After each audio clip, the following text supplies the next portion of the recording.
Praise the Lord. Hallelujah. Thank you Jesus. நன்றி தகப்பனே, உம்மை நாங்கள் துதிக்கிறோம், ஸ்தோத்தரிக்கிறோம், மகிமைப்படுத்துகிறோம். ஆமென். Hallelujah.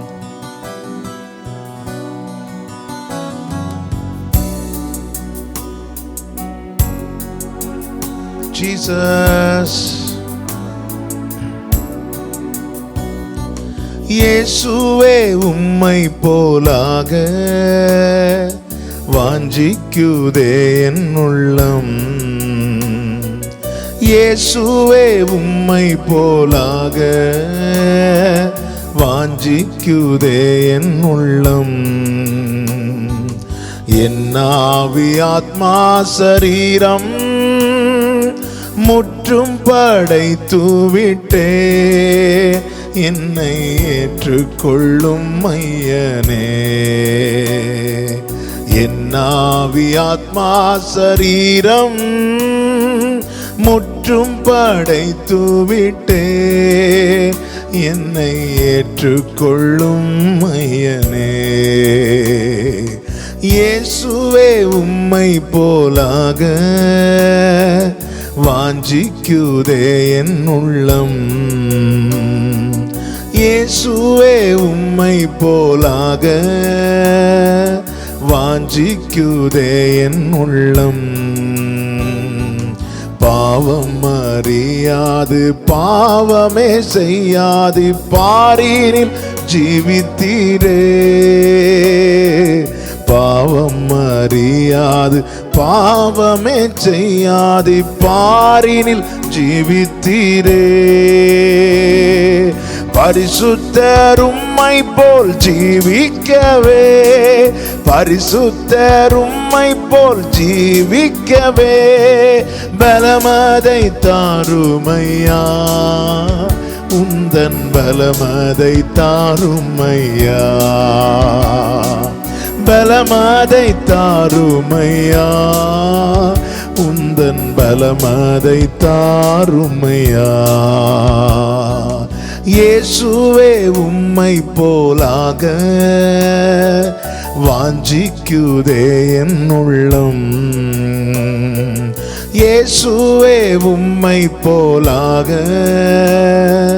வாஞ்சிக்குதே என் உள்ளம். உபத்திரவம் உண்டு உலகினிலே என்றீர், உலகத்தை வென்றேன் என்றீர். உபத்திரவம் உண்டு உலகினிலே என்றீர், உலகத்தை வென்றேன் என்றீர். உம்மை போல் உலகினை ஜெயித்திடவே, உம்மை போல் உலகினை ஜெயித்திடவே பலமதை தாருமையா, உந்தன் பலமதை தாருமையா. பலமதை தாருமையா, உந்தன் பலமதை தாருமையா. இயேசுவே உம்மை போலாக வாஞ்சிக்குதே என் உள்ளம். இயேசுவே உம்மை போலாக வாஞ்சிக்குதே என் உள்ளம்.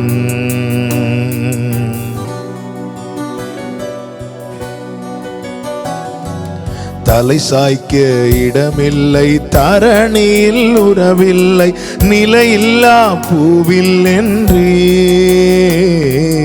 தலை சாய்க்க இடமில்லை, தரணியில் உறவில்லை, நிலையில்லா பூவில் என்றீர். நானும் உம்மை போல தியாகம் செய்ய, நானும் உம்மை போல தியாகம் செய்ய பலமதை தாருமையா, உந்தன் பலமதை தாருமையா. பலமதை தாருமையா, உந்தன் பலமதை தாருமையா. இயேசுவே உம்மை போலாக வாஞ்சிக்குதே என் உள்ளம். இயேசுவே உம்மை போலாக வாஞ்சிக்குதே என் உள்ளம்.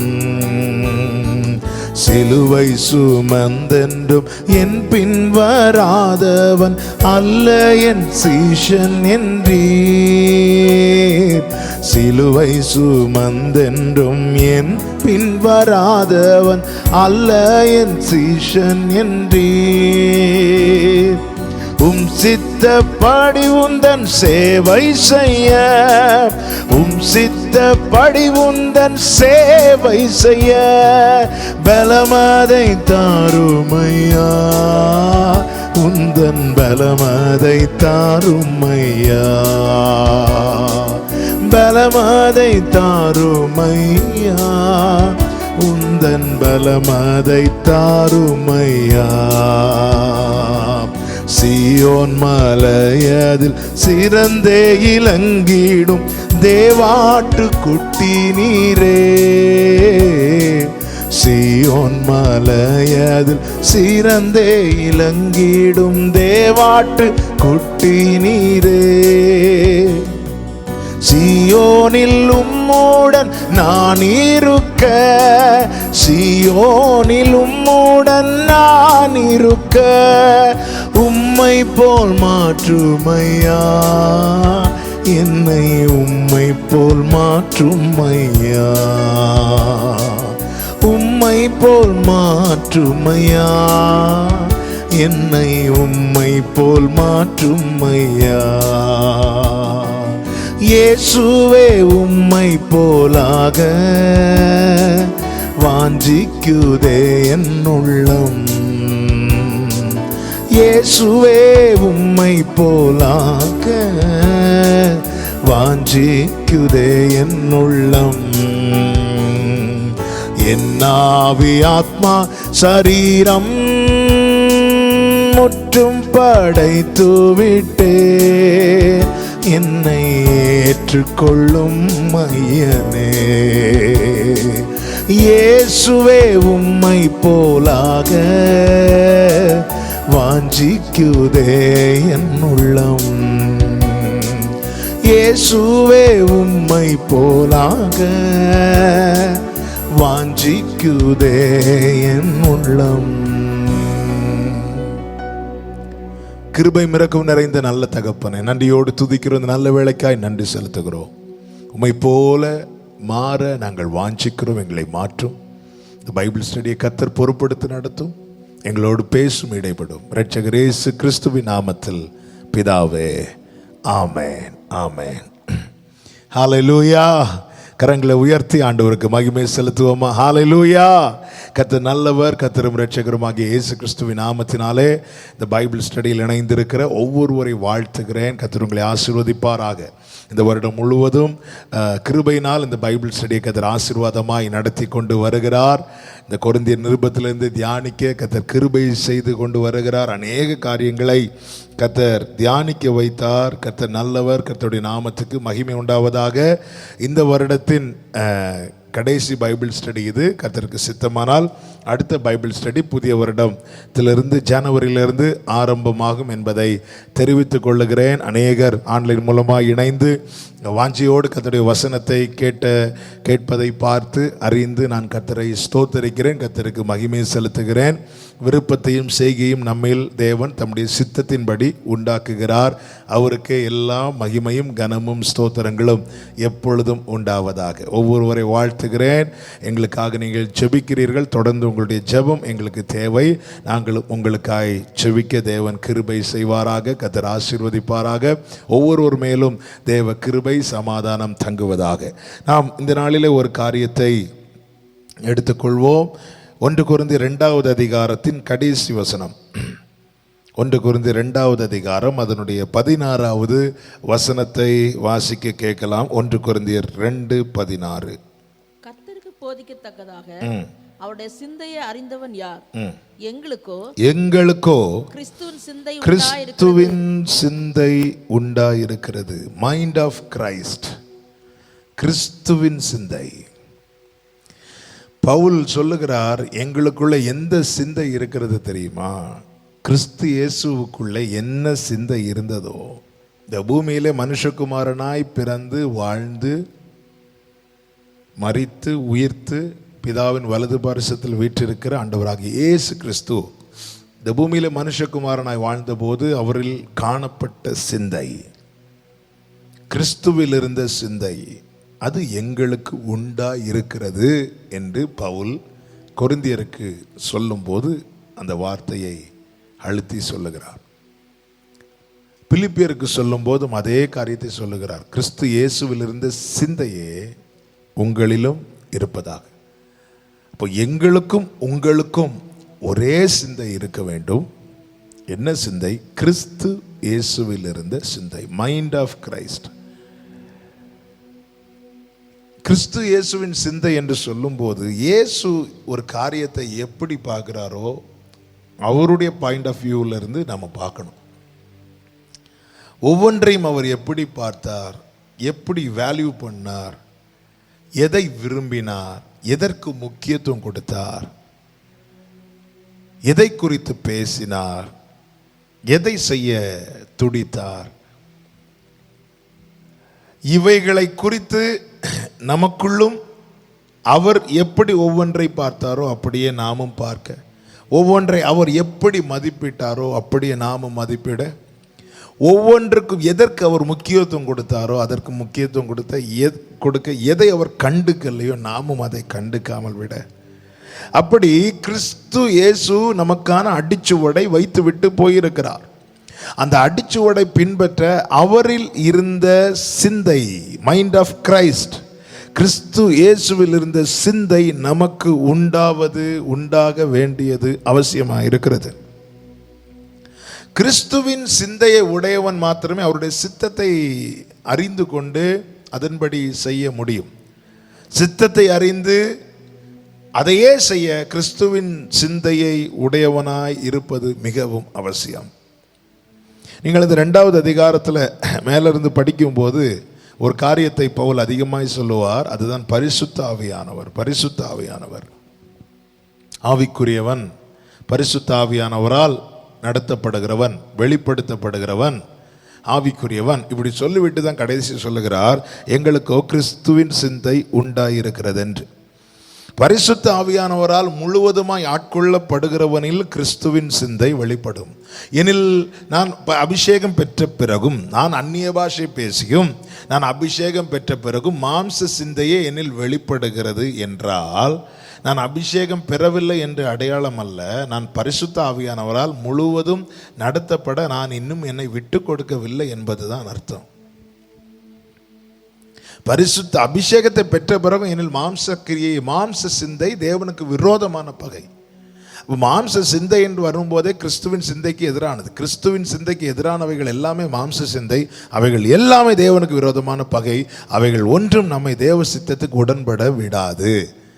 அப்படி அபிஷேகம் பெற்ற பிறகு மாம்சீகமாகவே நான் சிந்தித்து கொண்டிருப்பேன். ஆனால் என்ன இதன் அர்த்தம்? நான் இன்னும் பரிசுத்த ஆவியானவருக்கு முழுவதுமாய் என்னை விட்டு கொடுக்கவில்லை. அவர் என்னை முழுவதுமாய் ஆட்கொள்ள நான் என்னை விட்டு கொடுக்கவில்லை என்ற அர்த்தம். அவருடைய ஆளுகை இருக்கிற இடத்துல இருள் இருக்குமானால் அந்த இருளை அவர் விலக்கி வெளிச்சத்தை உண்டாக்குவார், அல்லது வெளிச்சத்தை உண்டாக்கி இருளை விலக்குவார். இதுதான் ஆவியானவர் அசைவாடுகிற இடத்திலே காணப்படுகிறவைகள். அப்போ என்னில் ஆவியானவர் அசைவாட, அல்லது என்னை ஆவியானவர் ஆட்கொள்ள நான் இடம் கொடுக்கும் போது என்னில் இருக்கிற மாம்ச சிந்தையை அகற்றி கிறிஸ்துவின் சிந்தை என்னில் ஓங்கி வளரும்படிக்கு அவர் எனக்கு உதவி செய்வார்.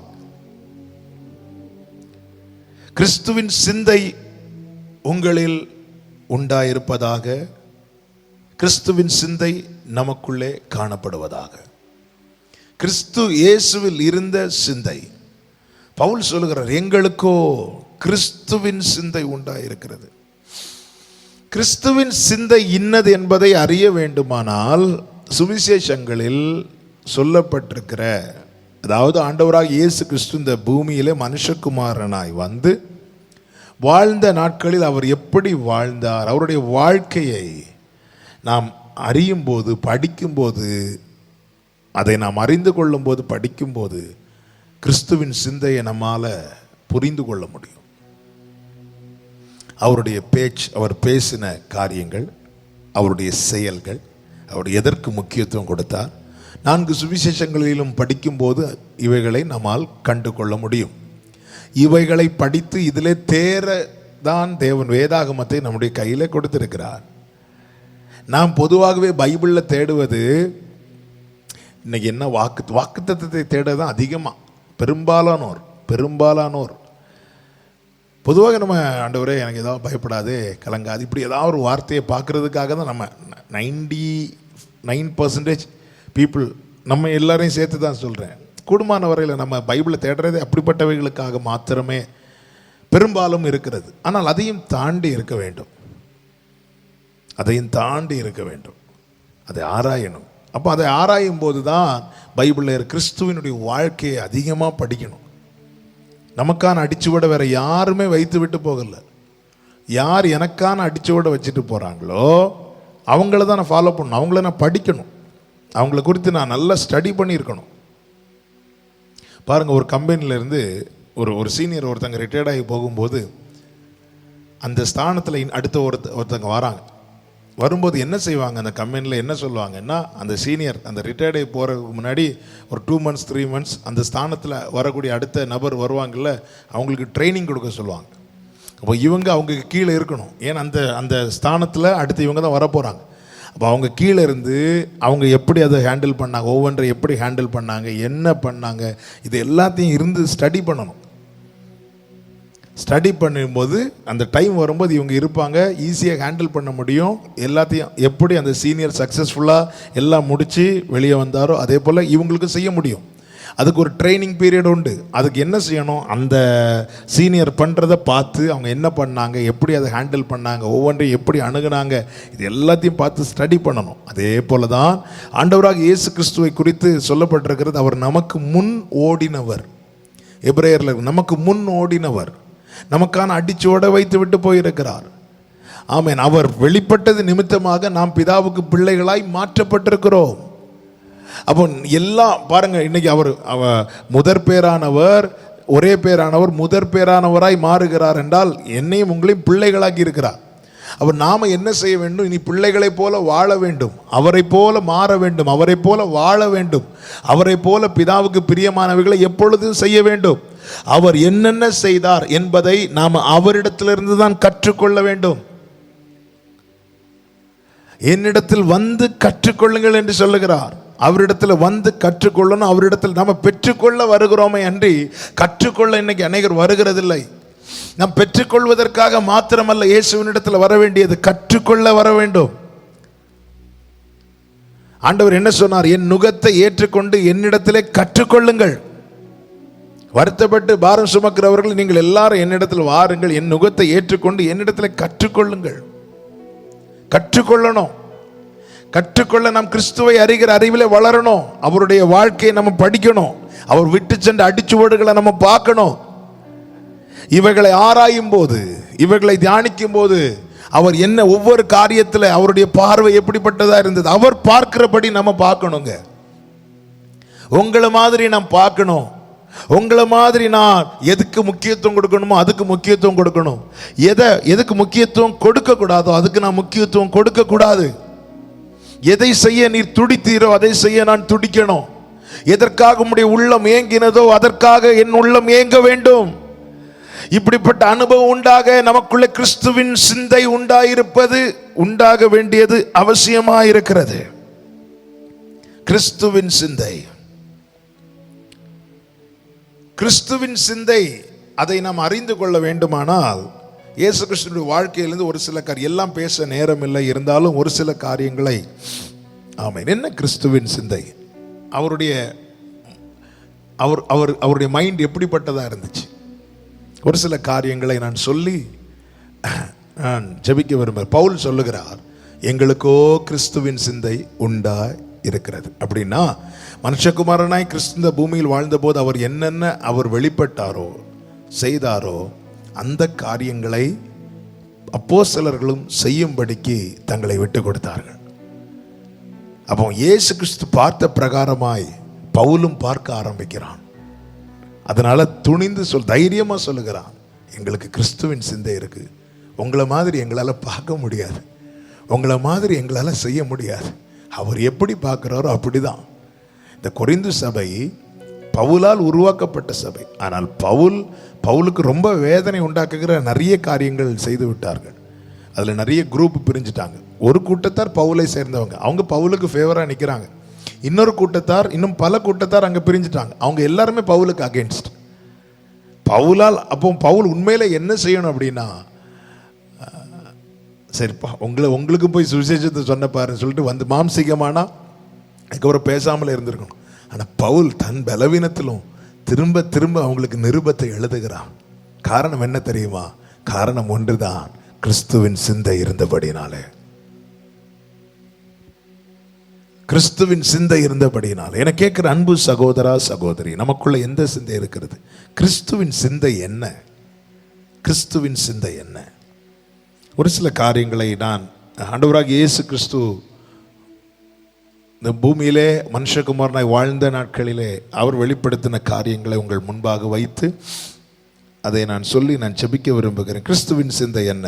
முதலாவது யோவான் 12வது அதிகாரத்தின் 28வது வசனம். யோவான் 12:28. பிதாவே, உமது நாமத்தை மகிமைப்படுத்தும் என்றார். அப்பொழுது மகிமைப்படுத்தினேன், இன்னமும் மகிமைப்படுத்துவேன் என்கிற சத்தம் வானத்திலிருந்து உண்டாயிற்று.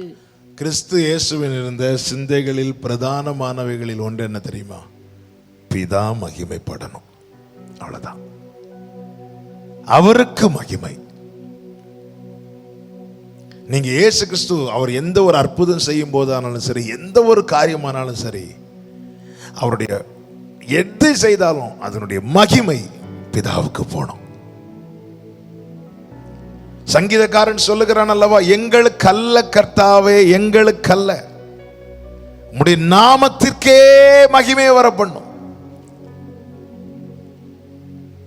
இதுதான் அவருடைய சிந்தையில் இருந்த ஒன்று. எந்த ஒரு காரியம். யோவான் 17வது அதிகாரம் 2வது வசனத்தை வாசிங்கள். 17:2. பிதாவே, வேளை வந்தது, நீர் உம்முடைய குமாரனுக்கு தந்தருளின யாவருக்கும் அவர் நித்திய ஜீவனை கொடுக்கும் பொருட்டு மாம்சமான யாவர் மேலும் நீர் அவருக்கு அதிகாரம் கொடுத்தபடி. அடுத்த வார்த்தை, உம்முடைய குமாரன் உம்மை மகிமைப்படுத்தும்படிக்கு நீர் உம்முடைய குமாரனை மகிமைப்படுத்தும். உம்முடைய குமாரன் உம்மை மகிமைப்படுத்தும்படிக்கு நீர் உம்முடைய குமாரனை மகிமைப்படுத்தும். அதை நான் புரியும்படி சொல்றேன். ஆண்டவரே, உம்மை மகிமைப்படுத்தும்படிக்கு எனக்கு இதை செய்யுங்க ஆண்டவரே. இன்னும் கொஞ்ச நேரத்தில் அவர் மகிமைப்படும் வேளை வரப்போகிறது. எப்படி மகிமைப்பட போகிறார்? நமக்காக மரித்து, சிலுவையில் அடிக்கப்பட்டு, மரித்து, உயிர்த்து எடுத்துக்கொள்ளப்பட போகிறார். இதெல்லாம் எதுக்கு நடக்கணுமா?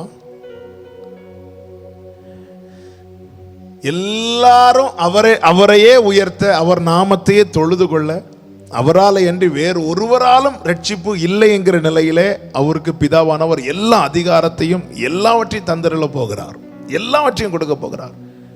இது நிமித்தம் என்ன உண்டாகணுமா? இயேசு கிறிஸ்து சொல்லுகிறார், நீர் மகிமைப்படும்படி உம்முடைய குமாரன் உம்மை மகிமைப்படுத்தும்படிக்கு நீர் உம்முடைய குமாரனை மகிமைப்படுத்தும். என கேட்கிற அன்பு, இந்த சிந்தை உண்டாகணும். ஆண்டவரே, அவங்கள விட நான் நல்லா, அவங்கள விட எனக்கு பேர் வேணும், அவங்கள விட எனக்கு, அப்படி அல்ல. என் வாழ்க்கையில் நம்ம தேவனிடத்துல எதை கேட்கும் போதானாலும் சரி, எதை செய்யும் போதானாலும் சரி, ஆண்டவரே நீர் மகிமைப்படும்படி என்னை ஆசீர்வதியும், நீர் மகிமைப்படும்படி. இந்த சிந்தை கடைசி வரை நமக்கு இருக்கணும். பாபேல் கோபுரத்தை தேவன் தாறுமாறாக்க காரணம் என்ன? தங்களுக்கு பேருண்டாக அதை செய்தார்கள். நீர் மகிமைப்படும்படி. பிதாவே, உம்முடைய நாமத்தை மகிமைப்படுத்தும், உம்முடைய நாமத்தை மகிமைப்படுத்தும். எங்களுக்கு அல்ல கர்த்தாவே, எங்களுக்கு அல்ல. இந்த சிந்தை இருக்கும்போது என்னை யாரும் சொல்லலை, என்னை யாரும் புகழலையே, நான் உங்களுக்காக இப்படி செஞ்சோம், என்னை யாரும் இது பண்ணலையே, அது பண்ணலையே அப்படிங்கிற எண்ணம் நமக்குள்ளே ஓங்காது. இன்னைக்கு 4 போகிற இடத்துல நம்ம பற்றி 4 வார்த்தை சொல்லலைன்னா கொஞ்சம் கஷ்டமா இருக்குது இல்ல? இயேசு கிறிஸ்து பாருங்க, இந்த சிந்தை பவுலுக்குள்ள இருந்தது, இந்த சிந்தை நமக்குள்ள இருக்க வேண்டும். இதுதான் கிறிஸ்து இயேசுவின் சிந்தை. மகிமை பிதாவுக்கு, எங்களுக்கு அல்ல கர்த்தாவே. ஆண்டவரே, நீர் என்னை மகிமைப்படுத்தும். எதற்காக? நான் உம்மை மகிமைப்படுத்தும்படிக்கு. ஆபிரகாம பாருங்க, சோதோமின் ராஜா கொடுத்த பொருட்களை, ஐஸ்வர்யத்தை ஏன் அவன் நிராகரித்தான் தெரியுமா? நாளைக்கு இதன் மகிமைய எக்காரணம் கொண்டும் வேற யாரும் எடுத்துடக்கூடாது என்பதற்காக. சோதோமின் ராஜா என்னை ஐஸ்வர்யவான் ஆக்கினான் என்று நான் சொல்லாதபடிக்கு, நாளைக்கு நான் நிற்கும் போது நான் ஒரே ஒருத்தருக்கு தான் அந்த மகிமையை கொடுக்கணும். என் வாழ்க்கையில எந்த ஒரு காரியமாகட்டும், சின்னதோ பெருசோ, அதனுடைய மகிமையை நான் ஒரே ஒருவருக்கு மட்டும்தான் கொடுக்கணும். அதனால சோதோமின் ராஜா கொடுத்த ஆசீர்வாதத்தை வாங்காதபடிக்கு கையை மேலே உயர்த்தினான். இன்னார் மகிமை மனிதருக்கு போகுமானால் அந்த உதவி வேண்டாம். ஒத்தாசை செய்ய அநேக மனிதர்களை தேவன் நமக்காய் அனுகூலமாய் தருவார். ஆனால் அதே வேளையில் நம்முடைய வாழ்க்கையில் உண்டாகிற நன்மைகளுக்கு நிமித்தம் அல்லது ஆசீர்வாதங்களின் நிமித்தம் மகிமை மனிதர்களுக்கு போகுமானால் அந்த ஆசீர்வாதம் எனக்கு வேண்டாண்டவரே இப்படி வைக்கணும், அப்படி சொல்ல முடியுமானால் அதுவே கிறிஸ்துவின் சிந்தை. ஜனங்கள் இயேசுவை ராஜாவாக்க மனதாயிருந்தார்கள். ஏரோது இயேசுவை பார்க்க ஆசைப்பட்டான். பிலாத்து இயேசுவை விடுவிக்க மனதாயிருந்தான். எதற்கும் இயேசு இணங்கவில்லை. ஏன்? அவருடைய வாழ்க்கையில ஒரு காரியம் நடக்கும் போது அதனுடைய மகிமை பிதாவுக்கே அல்லாமல் கொஞ்சம் கூட ஏரோதுக்கோ பிலாத்துக்கோ போய்விடக் கூடாது என்பதிலே அவர் உறுதியாயிருந்தார். இதுவே கிறிஸ்து இயேசுவில் இருந்த சிந்தை. Thank you, Holy Spirit. இந்த சிந்தை நமக்குள்ள இருக்கணுங்க.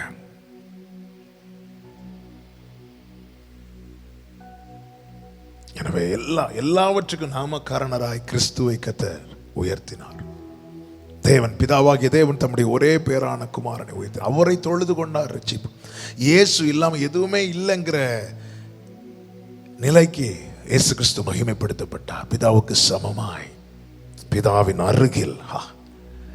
சபையிலே எபேசியர் 3:21 வாசியுங்கள். எபேசியர் 3:21.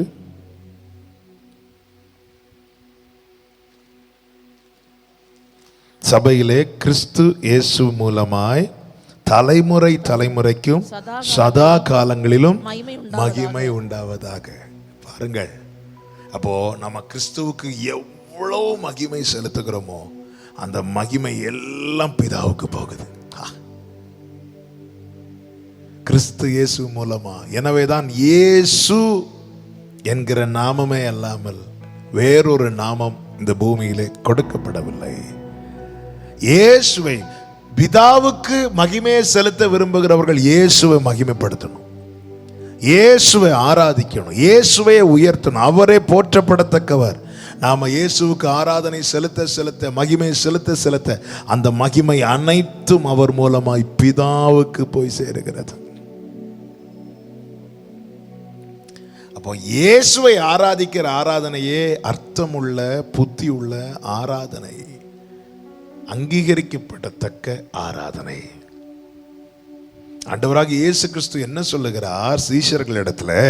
யோவான் 14:13, யோவான் 14வது அதிகாரம் அதனுடைய 13வது வசனம். நீங்கள் என் நாமத்தினாலே எதை கேட்பீர்களோ குமாரனில் பிதா மகிமைப்படும்படியாக அதை செய்வேன். நீங்கள் என் நாமத்திலே எதை கேட்பீர்களோ அதையெல்லாம் எதின் அடிப்படையில் செய்வேன் என்றால் பிதா மகிமைப்படும்படியாக தான் செய்வேன். இதுதான் அவருடைய சிந்தை. நான் என்ன செஞ்சாலும் அதில் அவர் மகிமைப்படணும், அவ்வளவுதான். என்னால் என்ன வேணாலும் உனக்கு செய்ய முடியும்பா, ஆனால் நான் செய்வதனுடைய பிரதான நோக்கம் என்ன? பிதா மகிமைப்படணும். இதுவே இயேசு கிறிஸ்துவின் சிந்தை. அதே போலதான் சீஷர்களுக்கு கர்த்தர் என்ன சொன்னார்? மத்தேயு 5:16, மத்தேயு 5வது அதிகாரம் 16வது வசனம்.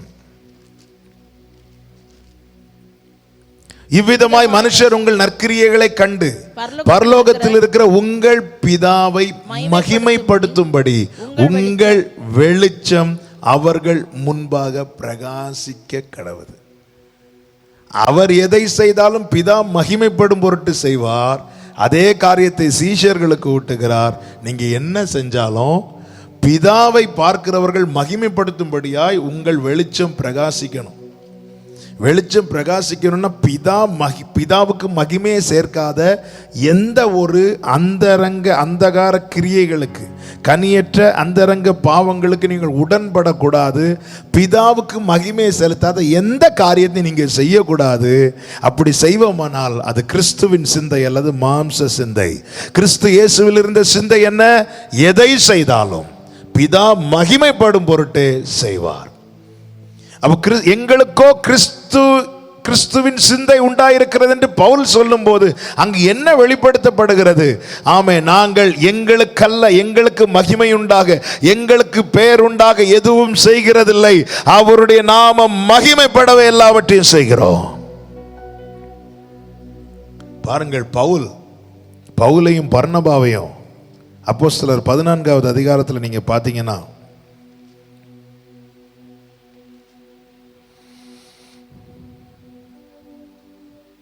லீஸ்திரா, தெர்பை இந்த பட்டணங்களுக்கு போய் சுவிசேஷத்தை அறிவிக்கும் போது அங்க இருக்கிற ஜனங்கள் என்ன பண்றாங்க? பர்னபாவை யூபீத்தர்னு சொல்றாங்க, பவுலை மெர்க்குரின்னு சொல்றாங்க. அவர்கள் ஏற்கனவே வழிபட்ட தேவர்களுடைய பெயர்களை வைத்து இவர்களை கொண்டாட ஆரம்பிக்கிறார்கள்.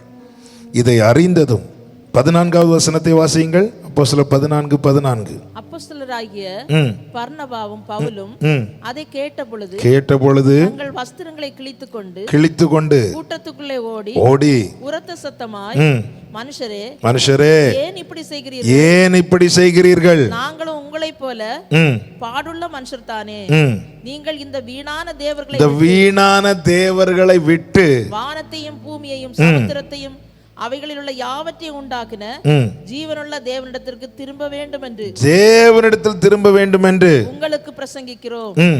சென்ற காலங்களில் அவர் சகல ஜனங்களையும் தங்கள் வழிகளிலே நடக்க விட்டிருந்தும் அவர் நன்மை செய்து வந்து வானத்திலிருந்து மழைகளையும் செழிப்புள்ள காலங்களையும் நமக்கு தந்து ஆகாரத்தினாலும் சந்தோஷத்தினாலும் நம்முடைய இருதயங்களை நிரப்பி இவ்விதமாய் பவுலையும் பர்னபாவையும் அவர்கள் தேவனுக்கு நிகராக வைத்து பலி செலுத்த மனதாயிருந்ததை அறிந்ததும் பவுலும் பர்னபாவும் சேர்ந்து தங்களுக்கு அப்படிதான் செய்யுங்கன்னு சொல்லிட்டு அது நடுவில் அவர்கள் சந்தோஷமாய் நடந்து போகவில்லை.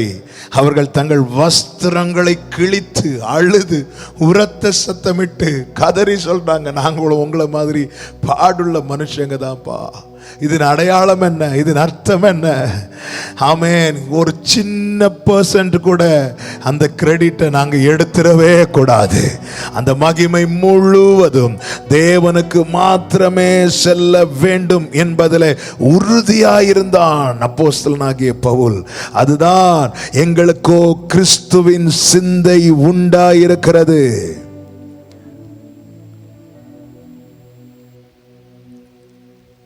நம்ம பாராட்டணும், 4 பேர் பாராட்டணும், இப்படி நம்ம எதிர்பார்க்க ஆரம்பிச்சிட்டோம்னாலே நம்ம கிறிஸ்துவின் சிந்தையை விட்டு கொஞ்சம் கொஞ்சமா விலக ஆரம்பிக்கிறோம்னு அர்த்தம்.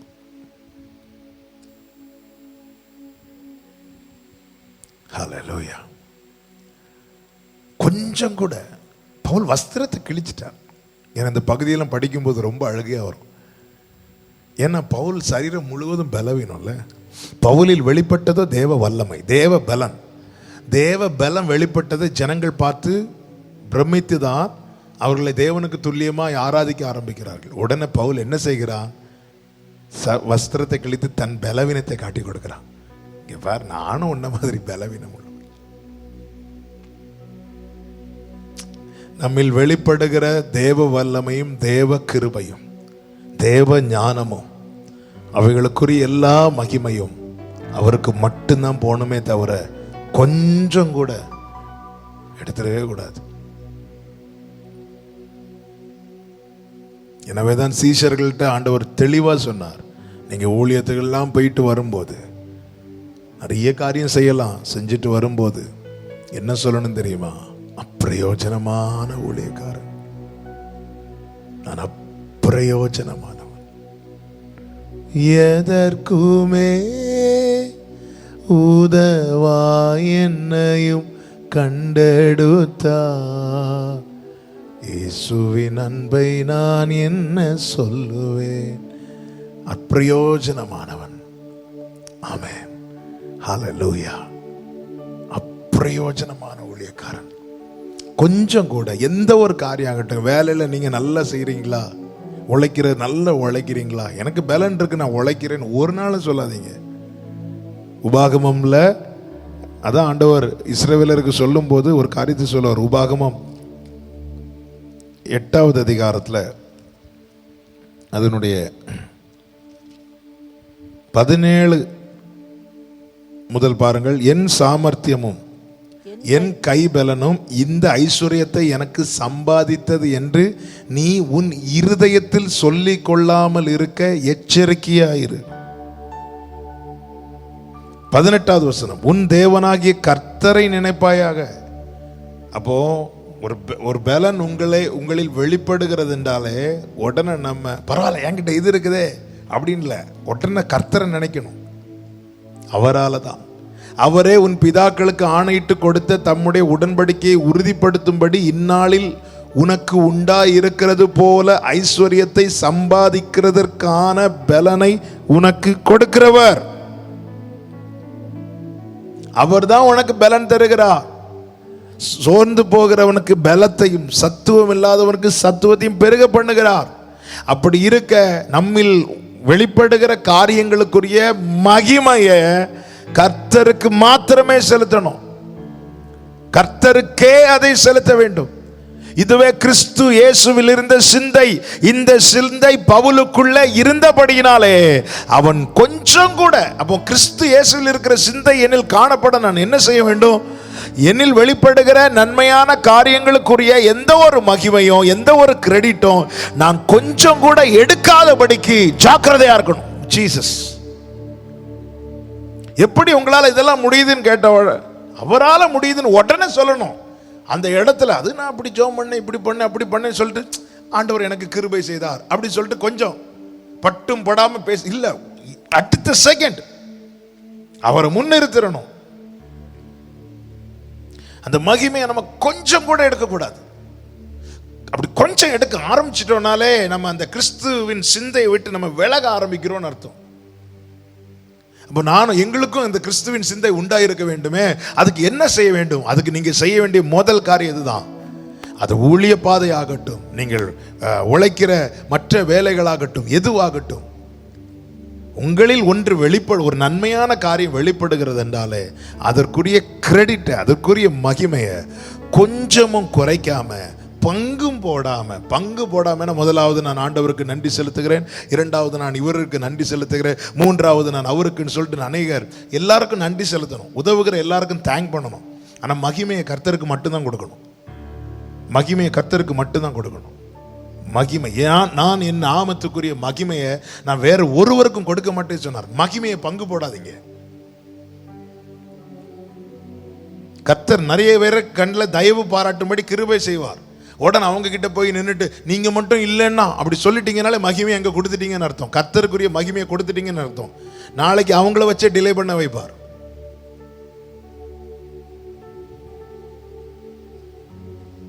நெகேமியா அலங்கத்தை கட்டும்படிக்கு தேவ சமூகத்திலிருந்து ஜெபித்து விட்டு ராஜாவுக்கு முன்பாக போய் நிற்கிறான். ராஜாவுக்கு கண்ணில் தயவு கிடைக்கிறது. உடனே அவன் பரலோக தேவனை நோக்கி பார்த்தான் என்று வேதம் சொல்லுகிறது. உடனே ராஜா, உங்களை மாதிரி ஒரு ராஜா கிடைக்க கொடுத்து வச்சிருக்கணும், அப்படி இல்லை. உடனே கண்கள் இப்படி தான் பார்த்தான். ஒரு தயவு, மனுஷ தயவு வெளிப்படும் போது கண்ணு மேலே பார்க்கறதுனால என்ன, அந்த மகிமையை அப்படியே கொடுக்குறான். ஹா, தேங்க்யூ ஹோலி ஸ்பிரிட். அந்த அலங்கம் கட்டி முடிக்கப்பட்டது. இன்னைக்கு யாராவது ஃபேவர் பண்ணுறாங்களே, தேங்க் பண்ணுங்க, நீங்கள் எங்களுக்கு உதவி செய்தீங்க, நன்றி. அந்த மகிமையை கொடுக்கிறது என்பது என்ன? அவர்களை கொண்டாடுவது.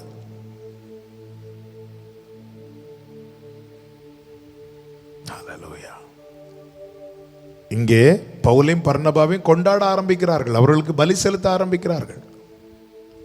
அதை அறிந்துதான் பவுல் வஸ்திரத்தை கிழித்து போய் நிற்கிறான். கொஞ்சம் கூட அந்த மகிமையை நம்ம எடுத்துடவே கூடாது, எடுக்கவே கூடாது. அப்படிப்பட்ட நிலையில் நாம் நம்மை மாற்றும் போது கிறிஸ்துவின் சிந்தை நம்மில் வெளிப்படும். இதுவே கிறிஸ்துவின் சிந்தை. இரண்டாவது காரியம் பாருங்கள், இயேசு கிறிஸ்து சுவிசேஷத்தை அறிவிக்க ரொம்ப தாகமாக இருந்தார். பாவிகளுக்கு சுவிசேஷத்தை அறிவிக்க அவர் தாகமாக இருந்தார். அவர் சொன்னார் அல்லவா, நான் இழந்து போனதை தேடவும் ரட்சிக்கவுமே வந்தேன் என்றார். சுவிசேஷத்தை அறிவிக்கணும். இதுதான் இயேசுவின் தாகம், இதுதான் இயேசுவின் சிந்தை. அவர் இந்த பூமியிலே அவருடைய ஊழியமே சுவிசேஷத்தை பிரசங்கிப்பது. முதல்ல ஃபர்ஸ்ட் ப்ரையாரிட்டி காஸ்பல். பாவிகளுக்கு, இழந்து போனவர்களுக்கு, இருளில் இருக்கிறவர்களுக்கு வெளிச்சத்தை சொல்லணும், சுவிசேஷத்தை அறிவிக்கணும்.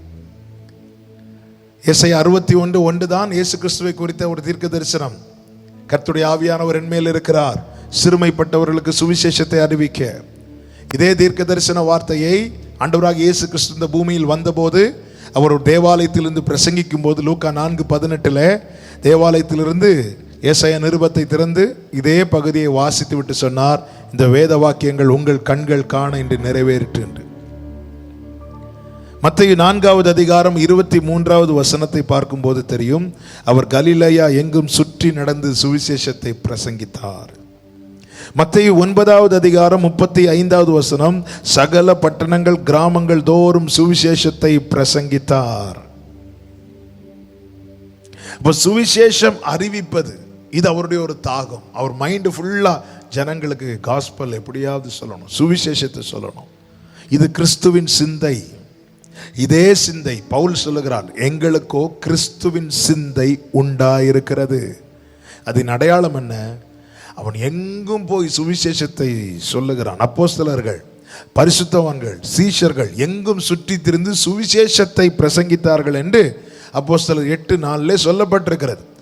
பவுல் பாருங்கள், தான் அறிவித்த சுவிசேஷத்தை குறித்து எவ்வளவோ காரியங்கள் கர்த்தர் பவுலை கொண்டு செய்தார். அதை ஒன்றும் அவன் தியாகமாய் சொல்லாமல் அவர் சொல்லுகிறார், சுவிசேஷம் என்மேல் விழுந்த கடமை.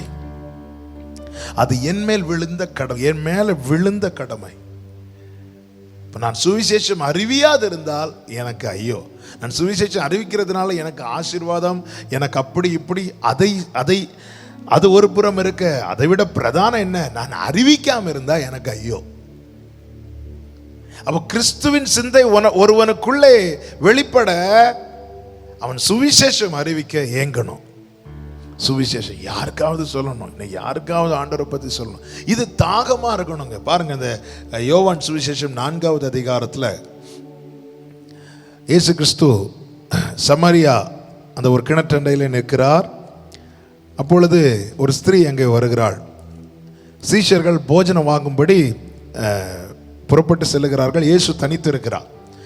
அந்த ஸ்திரீ பகல் வேளையிலே தண்ணி எடுக்க வரும்போது இயேசு கிறிஸ்து அவளை பார்த்து கேட்ட முதல் காரியம் என்ன தெரியுமா? 8வது வசனம், அப்பொழுது சமாரியா நாட்டாளாகிய ஒரு ஸ்திரீ தண்ணீர் மொள்ள வந்தால் இயேசு அவளை நோக்கி தாகத்துக்கு தா என்றார். நீங்க அதை படிச்சு வரும்போது தெரியும். என்ன தெரியும் அப்படின்னா, அவ திருப்பி போறா. திருப்பி போகும்போது குடத்தை வச்சுட்டு போறா. அவர் எங்கேயுமே தண்ணி எடுத்து குடித்ததாகவோ இவள் தண்ணி கொடுத்ததாகவோ பார்க்க முடியாது. சீஷர்கள் வராங்க, வந்து கேட்குறாங்க, பேசிட்டு இருக்கிறதை குறித்து ஆச்சரியப்பட்டு ஆகாரத்தை வாங்கிட்டு போஜனத்தை வாங்கிட்டு வரும்போது இயேசு அவர்களை பார்த்து சொன்ன வார்த்தை என்ன தெரியுமா? என் பிதாவின் சித்தம் செய்வதே என்னுடைய போஜனமாக இருக்கிறது. அப்போ ஒரு காரியம் கிளியரா தெரியுது, அவருடைய தாகம் என்ன தெரியுமா? இவள் பாவத்தில் இருக்கிற ஒரு ஸ்திரீ, இவள் மீட்கப்பட வேண்டும். ஒருவனை பாவி என்று ஒதுக்குவதல்ல அவருடைய சித்தம், அந்த பாவத்திலிருந்து அவனை மீட்டெடுப்பதே அவருடைய சித்தம். எல்லாரும் ரட்சிக்கப்பட அவர் சித்தம் உள்ளவராய் இருக்கிறார். ஒருவனை பாவி என்று ஒதுக்குவதல்ல, இவன் பாவம் இவனை ஒதுக்கிறோம் அப்படி அல்ல, அந்த பாவத்திலிருந்து அவனை மீட்டெடுக்கணும். பாவத்திலிருந்து மீட்டெடுக்கணும். அதுக்கு என்ன தேவை? வெளிச்சத்தை காட்டணும். வெளிச்சம் என்ன? சுவிசேஷம். இயேசு கிறிஸ்து சுவிசேஷத்தை அறிவிக்க அவள் அதை ஏற்றுக்கொண்டு கிராமத்தில் போய் அவள் மூலமா இந்த சுவிசேஷம் பிரசங்கிக்கப்படுகிறது. ஒரு கிராமமே இயேசுவை ஏற்றுக்கொண்டார்கள். இதுதான் அப்போஸ்தலர்களும் செய்தார்கள். இதுவே கிறிஸ்து இயேசுவின் சிந்தை, சுவிசேஷத்தை அறிவிக்கணும். இவங்க எப்படி இருக்கிறாங்களேன்னு சொல்லிட்டு அவங்கள ஒதுக்குறதை காட்டிலும் அவர்களுக்கு அந்த வெளிச்சத்தை காண்பித்து கொடுக்க நம்ம துடிக்கணும். அதுக்கு ஒரு சான்ஸுக்காக பார்த்துருக்கணும். அதுக்காக எடுத்த உடனே நீ மனம் திரும்ப இல்லைன்னா உனக்கு ஐயோ அப்படி சொல்லலை. எடுத்த உடனே அவள்கிட்ட மெதுவாக பேச்சு கொடுக்குறார், கொஞ்சம் தாகத்துக்கு தாமா அப்படின்னு. உடனே அவள் பேச ஆரம்பிக்கிறாள். பேச ஆரம்பிக்கும் போது பேசி பேசி பேசி பேசி பேசி அவளை மனம் திரும்புதலுக்கு நேராக நடத்தி விட்டார். அவள் நேர கிராமத்துக்கு போய் இயேசுவை பிரசங்கிக்கிறாள். அப்போ இதுதான் கிறிஸ்துவ. அவர் சொல்லுகிறார், அந்த சித்தத்தை நான் செஞ்சிட்டேனால எனக்கு திருப்தி ஆயிரும்பா, அதுதான் என்னுடைய போஜனம். அந்த சித்தத்தை அறியும் போது சித்தம் நமக்குள்ளே தாகம் உண்டாக்கும். அந்த தாகம் தணிய அந்த சித்தத்தை நிறைவேற்றாமல் அந்த தாகம் தணியாது. இதுவே கிறிஸ்துவின் சிந்தை. பிதாவின் சித்தம் என்ன? எல்லாரும் ரட்சிக்கப்பட வேண்டும், எல்லாரும் ரட்சிக்கப்பட வேண்டும், எல்லாரும் ரட்சிக்கப்பட வேண்டும். இது பிதாவின் சித்தம். அப்ப அந்த சித்தத்தை அறியும் போது அந்த சித்தம் நமக்குள்ளே தாகத்தை உண்டாக்கும், பசியை உண்டாக்கும். என்ன பசி? என்ன இதை எப்படியாவது செய்யணுமே செய்யணுமே.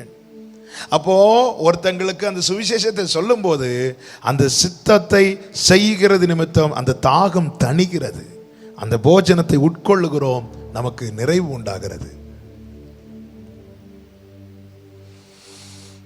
சித்தம் அறியும் போது, சித்தத்தை அறிகிற அறிவு நமக்குள்ளே தாகத்தை உண்டாகும். சித்தத்தை செய்யும் போது அந்த தாகம் தணியும். தாகத்துக்கு தா.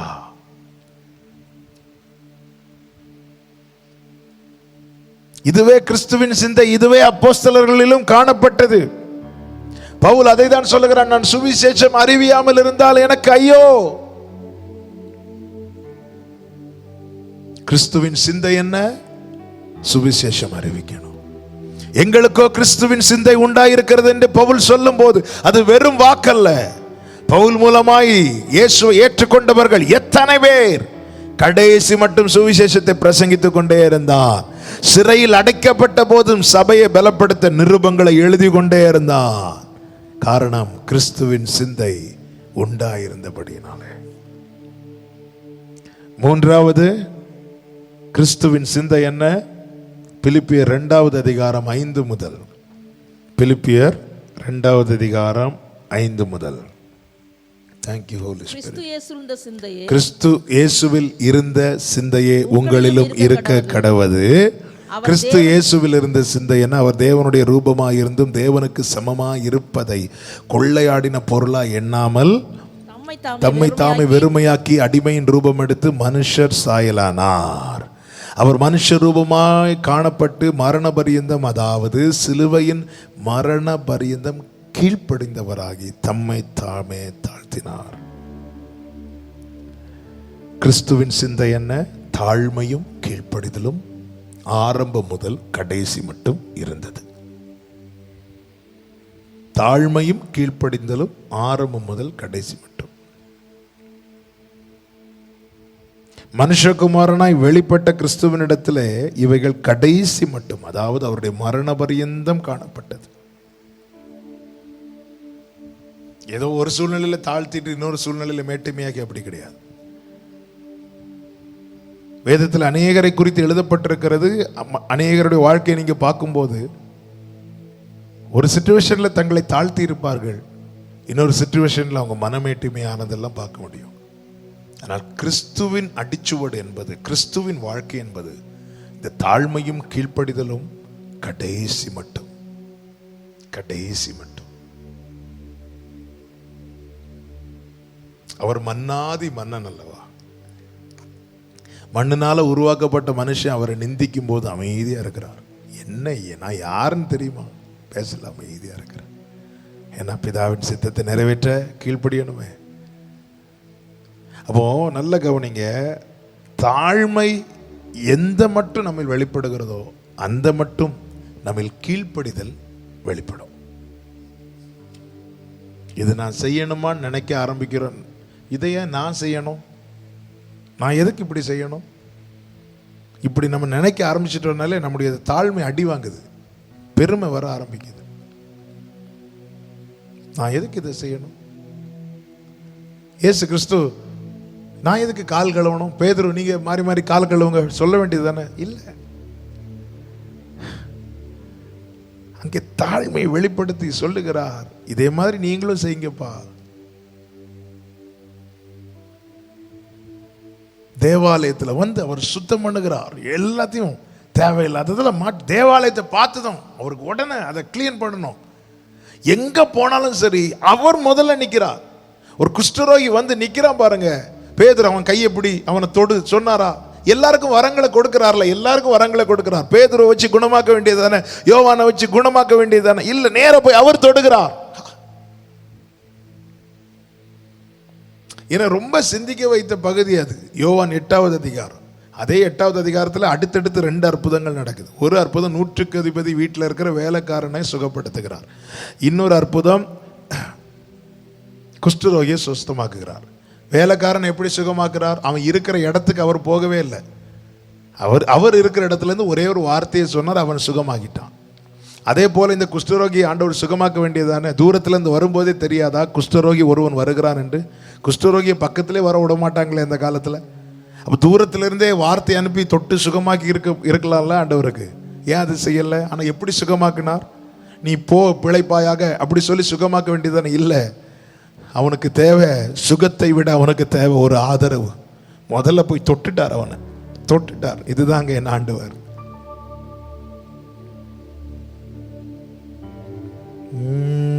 தாழ்மையின் மேன்மை கண்டிடவே பன்னீரு சீஷர் பாதம் கழுவி.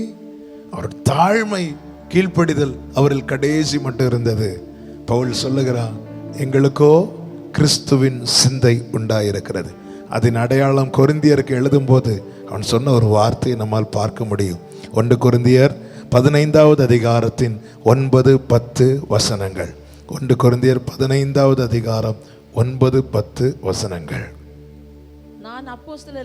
நான் அப்போஸ்தலர் எல்லாரிலும் சிறியவனாயிருக்கிறேன். தேவனுடைய சபையை துன்பப்படுத்தினதினாலே நான் அப்போஸ்தலன் என்று பேர் பெறுவதற்கும் பாத்திரன் அல்ல. நான் ரொம்ப சிறியவன். உண்மையிலே புதிய ஏற்பாட்டில் 27 புத்தகங்களிலே 14 புத்தகங்களை எழுதினது இந்த பவுல்.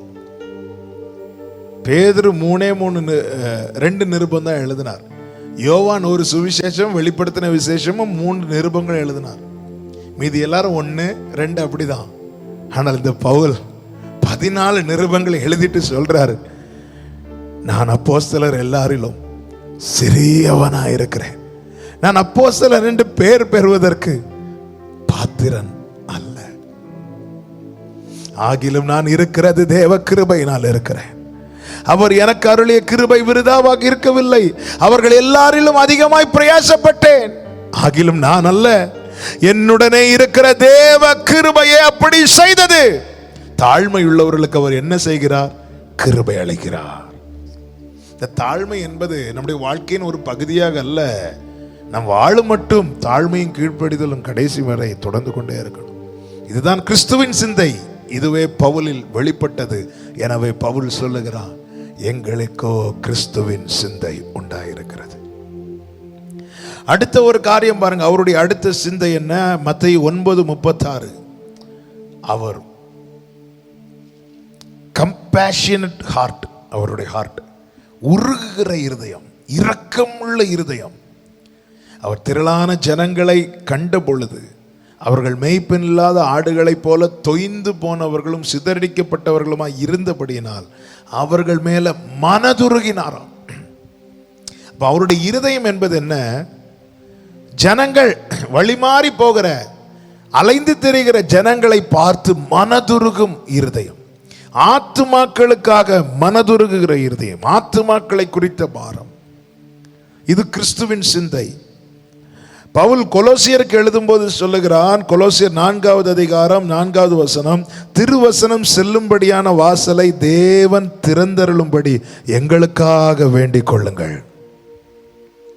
திருவசனம் செல்லும். பவுல் பவுல் சுவிசேஷத்து நிமித்தம் பட்ட பாடுகள், நிந்தைகள், நெருக்கங்கள், அவமானங்கள், காயங்கள், சிறை அடைக்கப்பட்ட சூழ்நிலை, அது நடுவில் பவுலுடைய ஒரே ஏக்கம் என்ன தெரியுமா? ஜனங்கள் இன்னும் அறியாம இருக்கிறாங்க.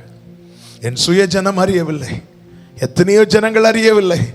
அவங்களுக்கெல்லாம் சுவிசேஷம் செல்லும்படியான வாசலை தேவன் திறக்கும்படி நீங்க எங்களுக்காக வேண்டிக் கொள்ளுங்கள். அப்போ அந்த பாரம், அந்த ஏக்கம், ஜனங்களை பார்த்ததும் உருகுகிற அந்த இருதயம், இதுதான் கிறிஸ்துவுக்குள் இருந்தது. இதை உடையவன் கிறிஸ்துவின் சிந்தை உடையவன். ஜனங்களை பார்த்ததும் இவங்கெல்லாம் பொல்லாதவங்க அப்படின்னு சொல்லிட்டு ஒதுக்குறது இல்லை. அவங்க மேலே பாருங்க, இந்த அப்போஸ்தலர் 17வது அதிகாரத்தில் 16வது அதிகாரத்தில் ஒரு குறி சொல்ற ஆவியுடைய ஒருவள் பவுல்கிட்ட வந்து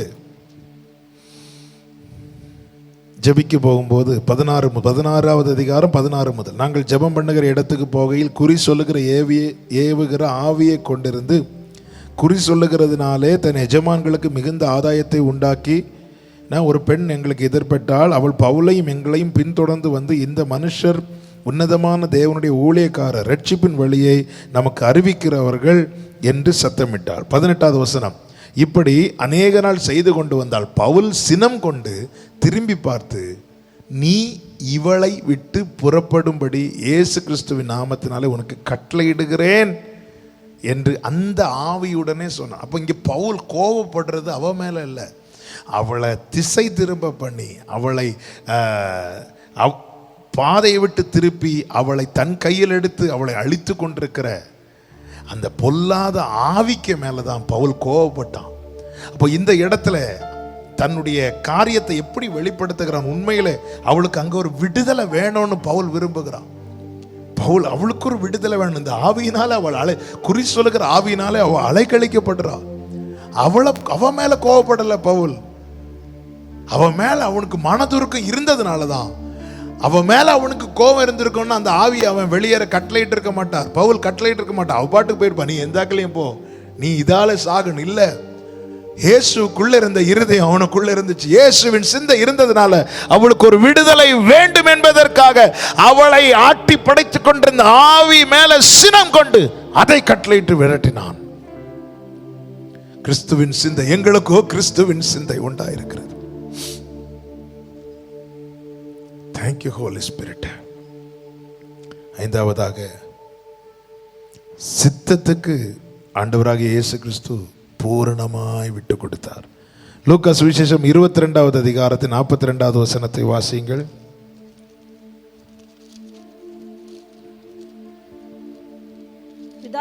பிதாவே, உமக்கு சித்தமானால் இந்த பாத்திரம் என்னை விட்டு நீங்கும்படி செய்யும்.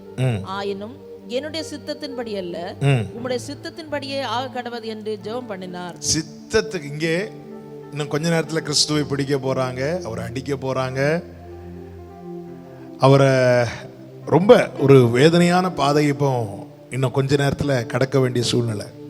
அந்த இடத்துல வரும்போதும், ஆண்டவரே, இந்த பாத்திரம் என்னை விட்டு நீங்க கொடுமானால் நீங்கும்படி செய்யும், ஆகிலும் என்னுடைய சித்தத்தின்படி அல்ல, உம்முடைய சித்தத்தின்படி அல்ல. சித்தத்துக்கு பூரணமாய் விட்டு கொடுத்தார். கிறிஸ்துவின் சிந்தை என்ன? சித்தத்துக்கு பூரணமாய் விட்டு கொடுப்போம். எந்த ஒரு காரியமாகட்டும், சில காரியங்கள் இப்படி நடந்தா நல்லா இருக்குமே அப்படி நம்ம மனசு ரொம்ப தோணும். ஆனா கிறிஸ்துவின் சிந்தை வெளிப்பட எப்படி ஜெபிக்கணும் தெரியுமா? ஆண்டவரே, இந்த காரியத்தை எப்படியாவது வாக்கிய பண்ணுங்க என்றல்ல, உமக்கு சித்தமானால். ஆண்டவரே, இந்த காரியம் நடக்கணும் நான் விரும்புகிறேன், ஆகிலும் என்னுடைய சித்தத்தின்படி அல்ல, உம்முடைய சித்தத்தின்படி. சித்தத்துக்கு பூரணமாய் விட்டு கொடுக்கிறவனிடத்தில் கிறிஸ்துவின் சிந்தை வெளிப்படும். பவுல் கிறிஸ்துவை சந்தித்த ஆரம்பத்திலேயே கேட்ட முதல் காரியம், நான் என்ன செய்ய சித்தமாயிருக்கிறேன். சித்தத்தை அவர் அறிவித்த போது, அப்போஸ்தலர் 26வது அதிகாரத்தில் இருக்கிறது, 19வது வசனத்துல அகரிப்பா ராஜாவை பார்த்து பவுல் சொன்ன காரியம் என்ன தெரியுமா? அகரிப்பா ராஜாவே, நான் அந்த பரம தரிசனத்துக்கு கீழ்ப்படியாதவனாய் இருக்கவில்லை.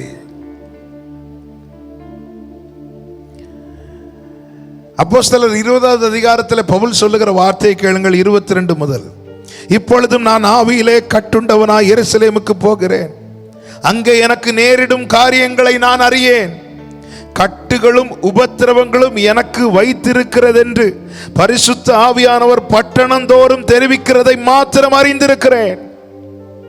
பவுலே, உனக்கு சில கட்டுகளும் உபத்திரவங்களும் வைக்கப்பட்டிருக்கிறதுப்பா, அறிந்திருக்கிற. உடனே நான் ஆண்டவரை விட்டு போகல, ஆனால் நான் போறேன். ஏன்னா தேவன் அங்க எனக்கு என்ன நடக்கும் தெரியுது. ஆனால் ஆண்டவர் சில காரியங்களை வைத்திருக்கிறதை இருப்பதை பரிசுத்த ஆவியானவரால் அநேக பட்டணங்கள் தோறும் அறிவிக்கப்பட்டதை அறிந்தேன். 24 அறிந்துதான் 22வது வசனத்தில் சொல்றேன், நான் எருசலேமுக்கு போகிறேன். இயேசு கிறிஸ்து சொன்னார் அல்லவா சீஷர்களிடத்தில், எருசலேமுக்கு போவோம், அங்கே மனுஷகுமாரன் ஒப்பு கொடுக்கப்படுவார். அவர் சித்தம் அறிந்து போனார், சித்தத்துக்கு முழுமையாக விட்டு கொடுத்தார். பவுல் சொல்லுகிறான், எங்களுக்கோ கிறிஸ்துவின் சிந்தை உண்டாயிருக்கிறது. இப்பொழுது நான் ஆவியில் கட்டுண்டவனாய் போகிறேன். அங்கே எனக்கு உபத்திரவங்களும் கட்டுகளும் உண்டு என்பதை பரிசுத்த ஆவியானவர் தெரிவிக்கிறதை அறிந்திருக்கிறேன். 24வது வசனம், ஆகிலும் அவைகளில் ஒன்றையும் குறித்து கவலைப்படேன். என் பிராணனையும் நான் அருமையாக எண்ணேன். என் ஓட்டத்தை சந்தோஷத்தோடு முடிக்கவும் தேவனுடைய கிருபையின் சுவிசேஷத்தை பிரசங்கம் பண்ணும்படிக்கு நான் கர்த்தராகிய இயேசு கிறிஸ்துவினிடத்தில் பெற்ற ஊழியத்தை நிறைவேற்றவுமே விரும்புகிறேன். ஹல்லேலூயா. Thank you Holy Spirit. எங்களுக்கோ கிறிஸ்துவின் சிந்தை உண்டாயிருக்கிறது. எனக்கு அருமையான கர்த்தருடைய ஜனமே, நம்மில் என்ன வெளிப்படுகிறது என்பதை வைத்து கிறிஸ்து வெளிப்படுத்தின காரியங்களோடு ஒப்பிட்டு பார்க்கும்போது தெரியும் நாம் இன்னும் எவ்வளவு மாற வேண்டி இருக்கிறது, நம்மில் எவ்வளவு மாற்றம் உண்டாக வேண்டி இருக்கிறது. இதற்காக ஜெபிக்கணும். அருமையான ஒரு பாடலை இந்த செய்தியின் ஆரம்பத்தில் பாட கேட்டிருப்பீர்கள். இயேசுவே உம்மை போல் ஆக வாஞ்சிக்குதே என்னுள்ளம். இதுதான் நம்முடைய ஏக்கமா இருக்கணும். அவர் என்னென்ன நினைக்கிறார், அவருடைய பார்வையில் நம்ம பார்க்கணும். பவுல் அப்படி தன்னை மாற்ற விட்டு கொடுத்தான். கிறிஸ்து எதை எப்படி வெளிப்படுத்தினாரோ அதை வெளிப்படுத்த தன்னை விட்டு கொடுத்தான் பவுல். அதனால சாட்சியா சொல்லுகிறான், எங்களுக்கோ கிறிஸ்துவின் சிந்தை உண்டாயிருக்கிறது என்று கொரிந்தியருக்கு சொல்லிவிட்டு பிலிப்பியருக்கு எழுதும்போது சொல்லுகிறான், உங்களுக்கும் அப்படியே இருக்கணும். கிறிஸ்து இயேசுவை குறித்த சிந்தையே உங்களிலும் இருக்க கடவுது. கர்த்தர் உங்களை ஆசீர்வதிப்பாராக. நம்மில் இவைகள் வெளிப்படட்டும். மைண்ட் ஆஃப் கிரைஸ்ட், கிறிஸ்துவின் சிந்தை நம்மில் வெளிப்பட விட்டு கொடுப்போம். கர்த்தர் உங்களை ஆசீர்வதிப்பாராக. நல்ல தகப்பனே, நன்றி. எங்களோடு பேசுகிற நல்ல வார்த்தைகளுக்காய் ஸ்தோத்திரம். ஆண்டவரே, அப்போஸ்தலர்கள் எல்லாரும் ஆண்டவரே உம்முடைய சிந்தை அவர்களில் வெளிப்பட தங்களை பூரணமாய் விட்டு கொடுத்தார்கள். அதே போல நாங்களும் எங்களை தாழ்த்தி விட்டு கொடுக்க கிருபை செய்யும். கிறிஸ்து இயேசுவின் சிந்தையே எங்களில் வெளிப்படுவதாக. மகிமை கனம் துதி எல்லாம் உமக்கு செலுத்துகிற இந்த வருடம் முழுவதும் நடந்த பைபிள் ஸ்டடியை பொறுப்படுத்தி நடத்தினீர், ஆசீர்வதித்தீர், மகிமைப்பட்டீர். நன்றி அப்பா, நன்றி அப்பா. தொடர்ந்து இப்படி வருகை தாமதிக்குமானால் வருகிற புதிய ஆண்டிலும் இந்த ஸ்டடி தொடர்ந்து நடத்த கர்த்தர் கிருபை செய்யும். நாமத்துக்கு மகிமை வர பண்ணும். இரட்சகர் இயேசு கிறிஸ்துவின் நாமத்தில் பிதாவே, ஆமென், ஆமென். God bless you. கர்த்தர் உங்களை ஆசீர்வதிப்பாராக. ஆமென்.